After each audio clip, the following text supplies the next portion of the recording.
সভাপতি বগুড়া জেলা যুব দলের সম্মানিত সভাপতি জনাব জাহাঙ্গীর জাহাঙ্গীর ভাই, প্রধান অতিথি হিসেবে উপস্থিত ছিলেন বগুড়া ৬ আসনের মাননীয় সংসদ সদস্য বগুড়া জেলা বিএনপির সুযোগ্য সভাপতি জনাব রিজাউল করিম বাদশা ভাই, উপস্থিত ছিলেন সম্পাদক আলহাজ মোশাররফ হোসেন, উপস্থিত রয়েছেন বগুড়া জেলা বিএনপির সংগ্রামী সাংগঠনিক সম্পাদক সৈয়দ নবী যুব দলের সম্মানিত আহ্বায়ক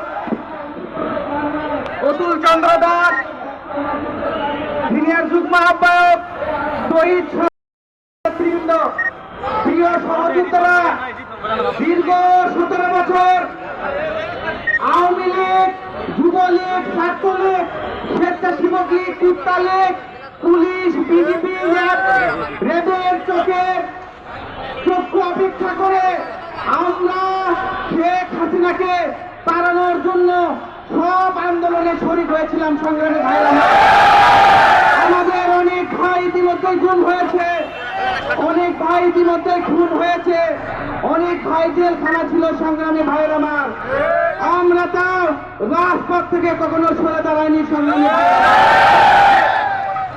2 দিনের এনসিপি নেতৃবৃন্দ, আপনারা আজকে যে এনসিপি নিজেরা কৃতিত্ব দান করেন, আপনাদের মাথায় রাখতে হবে শেখ হাসিনাকে তাড়ানোর জন্য শুধু ঢাকা বিশ্ববিদ্যালয় নেতৃবৃন্দ না, সারা বাংলাদেশের কৃষক, শ্রমিক, সকল ধর্মের লোক শেখ হাসিনাকে তাড়ানোর জন্য রাজপথে ঝাঁপিয়ে পড়েছিল। সংগ্রামী ভাইরা আমার, এই পর্যায়ে বক্তব্য রাখবেন মক্কাজি এবং নৈরাজ্যের প্রতিবাদে আজকের এই বিক্ষোভ সমাবেশ, এই সমাবেশ এবং আমার ব্যক্তিগতভাবে পক্ষ থেকে সালাম, আসসালামু আলাইকুম। সম্মানিত উপস্থিতি, আপনাদের 15 বছর আমরা রাজপথে লড়াই সংগ্রাম করেছি, জেলখানায় কাটিয়ে আমরা যুবদল করে, আমরা হাসিনার রক্ত চক্ষুকে উপেক্ষা করে যুবদল করেছি। আর আজকে এই 2 দিনের একটি হঠাৎ বিপ্লবী সংগঠন এনসিপি আমাদের হুমকি ধামকি দেয়। আমি আজকে এই সমাবেশ থেকে এনসিপি সে হঠাৎ যোদ্ধাদের আহ্বান জানাবো, আপনারা আপনাদের নিজস্ব শক্তি পরীক্ষার ইচ্ছা থাকলে জেলা যুব দলের একটি সদস্যর যোগ্যতা রাখেন না, আপনারা এনসিপির আমাদের প্রিয় নেতা তারেক রহমান ধৈর্যের পরীক্ষা দিচ্ছেন। কারণ শহীদ রাষ্ট্রপতি জিয়াউর রহমান যেমন সবসময় আদর্শের রাজনীতি করেছেন, দেশ নেত্রী বেগম খালেদা জিয়া যেমন আদর্শের রাজনীতি করেছেন, আমাদের প্রিয় নেতা ঠিক একই ধারায় অব্যাহত রয়েছেন। তারেক রহমান ঘোষণা দেয়, ওই এনসিপির নেতা কর্মীরা টেকনাফ থেকে তেতুলিয়া, রূপসা থেকে পাতুরিয়া সব জায়গায় মেহার খাবে, আমরা আশা রাখি। আজকের এই পর্যায়ে বক্তব্য রাখবেন বগুড়া জেলা যুব দলের আরো নৈতিক সুযোগ আমাদের মাঝে উপস্থিত আছেন আমাদের সদর উপজেলা যুব দলের বিপ্লবী আহ্বায়ক, সাবেক সকল ছাত্র নেতা, আমাদের প্রিয় আরেক ভাই অতুল চন্দ্র দাস, সিনিয়র যুগ্ম আহ্বায়ক শহীদ, আমাদের বিপ্লবী আহ্বায়ক মামুন, সিনিয়র যুগ্ম আহ্বায়ক আইয়ুব আলী, পুরো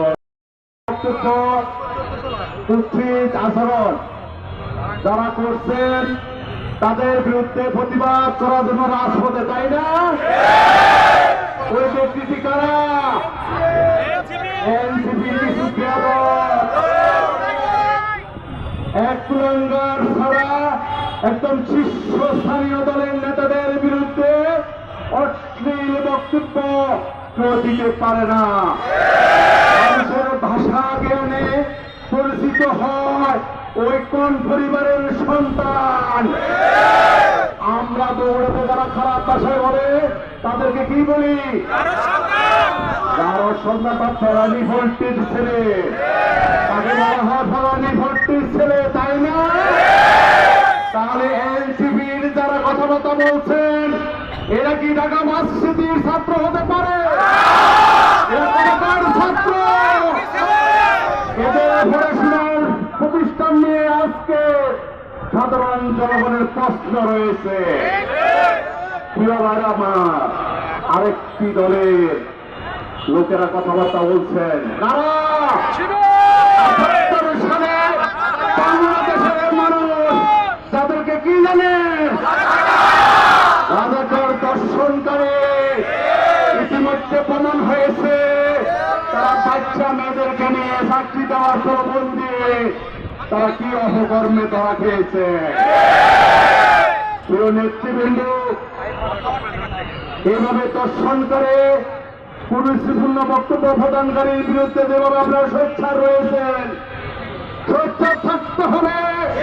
বাংলাদেশের সার্বভৌমত্ব নিয়ে তারা চিনিমিনি খেলবে, বাংলাদেশের স্বাধীনতা সার্বভৌমত্ব নিয়ে তারা কথা বলবে, তাদের বিরুদ্ধে আমাদের প্রিয় নেতা বিএনপির চেয়ারম্যান, বাংলাদেশের আগ্রহী মানুষের গণতন্ত্রের দ্বারকবাহক মাননীয় প্রধানমন্ত্রী জনাব তারেক রহমানের ডাকে বাংলাদেশের রাজপথে এসে যুব সমাজকে সাথে নিয়ে রাজপথে অবস্থান নিয়ে সব অপশক্তির বিরুদ্ধে আপনাদেরকে রুখে দেওয়ার হবে।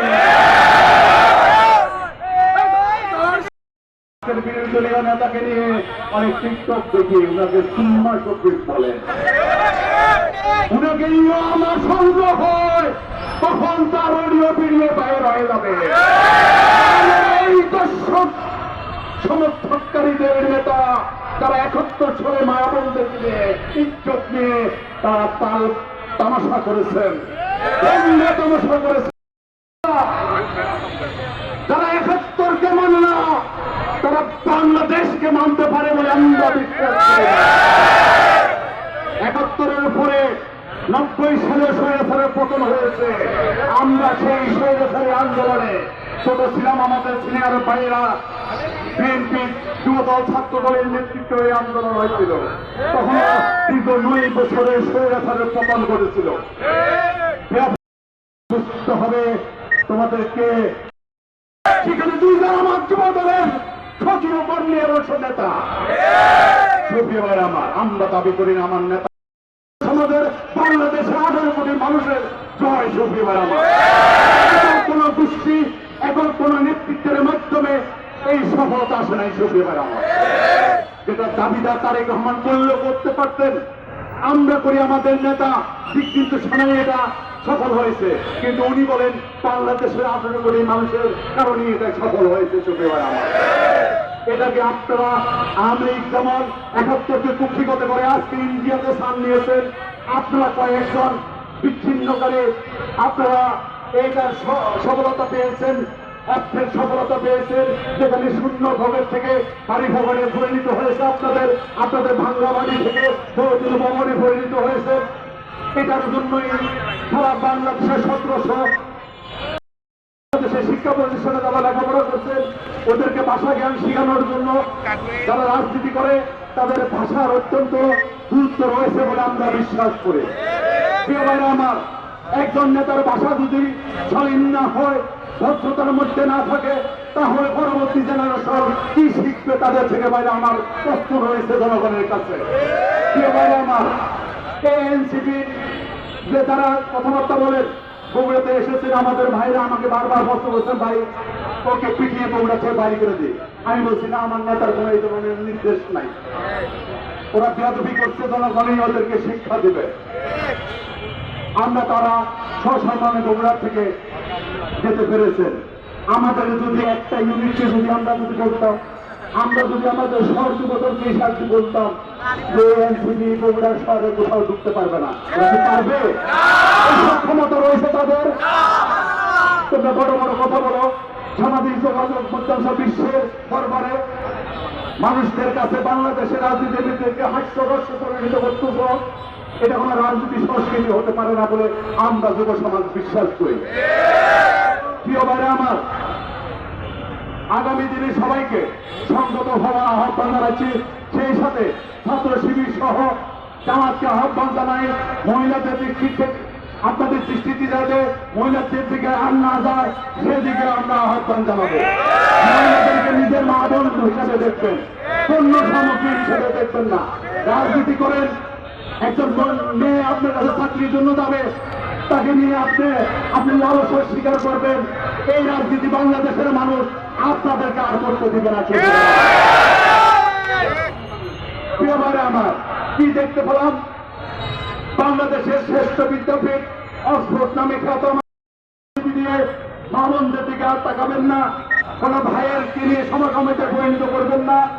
কোন অপর রাজনীতি না করে বাংলাদেশের স্বাধীনতা সার্বভৌমত্ব রক্ষা টিকিয়ে রাখার জন্য ব্রিটিশ হাসিনার বিরুদ্ধে সবাইকে ঐক্যবদ্ধ থেকে এই দেশটিকে আমরা এগিয়ে নিয়ে যাব, এই আশাবাদ ব্যক্ত করে আমি আমার কথা বলা শেষ করতে শহীদ জিয়াউর রহমান অমরক, বাংলাদেশের আপসীন নেত্রী বেগম খালেদা জিয়া অমরক, বাংলাদেশের 18 কোটি মানুষের ঐক্যের প্রতীক, উন্নয়নের প্রতীক, বিএনপি চেয়ারম্যান মাননীয় প্রধানমন্ত্রী জনাব তারেক রহমান জিন্দাবাদ। সেই সাথে আজকের এই সমাবেশ এখানে সমাপ্তি ঘোষণা করছি। জিন্দাবাদ জিন্দাবাদ সাধারণের যুবদল উপজেলা জেলার যুবদল হই হই রইল শেখ হাসিনা গেল কই, এই আমার সোনার বাংলায় শেখ হাসিনার ঠাই নাই, বলে রে চিয়া নাই বাংলায়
জামাত শিবিরের চামড়া, এনসিপির চামড়া, বসনকারীর চামড়া।